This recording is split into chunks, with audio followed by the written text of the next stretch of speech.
So students our next topic is tension in a clamped wire. तो देखिए यहाँ पर एक वायर है जिसको क्लैम्प किया गया है। इसका जो लेंथ है ये एल नोट है। अब देखिए इसका टेम्परेचर जब इंक्रीज किया जाएगा तो इसके लेंथ में इंक्रीमेंट होगा। तो सबसे पहले हम निकालते हैं वायर का जो यंग्स मॉड्यूलस है वो कितना होगा। तो देखिए Young's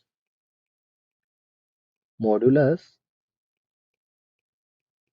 of wire, Young's modulus का फॉर्मूला हमने पढ़ा है y equals to F into length कितना है L naught, cross sectional area A लेते हैं, change in length delta L मान लेते हैं। तो delta L upon L naught equals to क्या हो जाएगा यहाँ से, delta L upon L naught equals to F upon A Y.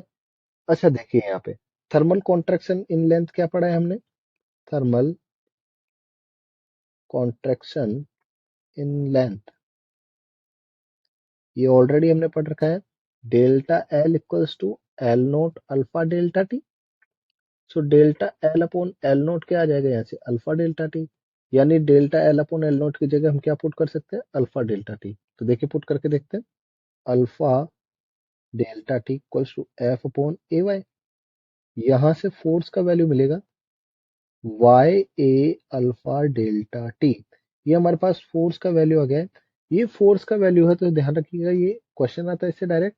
और साथ में थर्मल स्ट्रेस भी यहाँ से हम निकाल सकते हैं, थर्मल स्ट्रेस ये कितना होगा, force upon area equals to Y alpha delta T. इससे भी एग्जाम में डायरेक्ट क्वेश्चन याद आता है।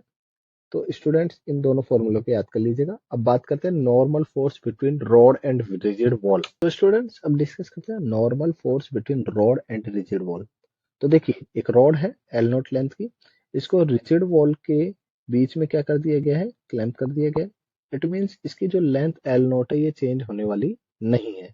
तो उस कंडीशन में क्या होगा, जब टेम्परेचर इंक्रीज कर देंगे तो उस कंडीशन में क्या होगा, टेम्परेचर इंक्रीज करने पर लेंथ बढ़नी चाहिए इस तरीके से, लेकिन लेंथ नहीं बढ़ेगी। क्यों, ये लेंथ को क्या किया गया है, फिक्स किया गया है। तो उस कंडीशन में क्या होगा, इस कंडीशन में जब टेम्परेचर इंक्रीज किया जाएगा तो इनवर्ड डायरेक्शन में नॉर्मल फोर्स लगने लगता है अंदर की तरफ, ठीक है। और इस नॉर्मल फोर्स का वैल्यू क्या होता है, Y A alpha delta T. तो नॉर्मली क्वेश्चन क्या पूछा जाता है कि नॉर्मल फोर्स की डायरेक्शन क्या होगी, तो इस तरीके से निकाल सकते हैं। और अगर टेम्परेचर डिक्रीज किया गया है तो उस कंडीशन में क्या होगा, लेंथ कम होनी चाहिए, लेंथ कम नहीं होगी। क्यों, लेंथ तो फिक्स की गई है। तो उस कंडीशन में जो नॉर्मल फोर्स है किस डायरेक्शन में लगेगा, बाहर की तरफ लगेगा। नॉर्मल फोर्स बाहर की तरफ लगता है और एन का value same Y A alpha delta T.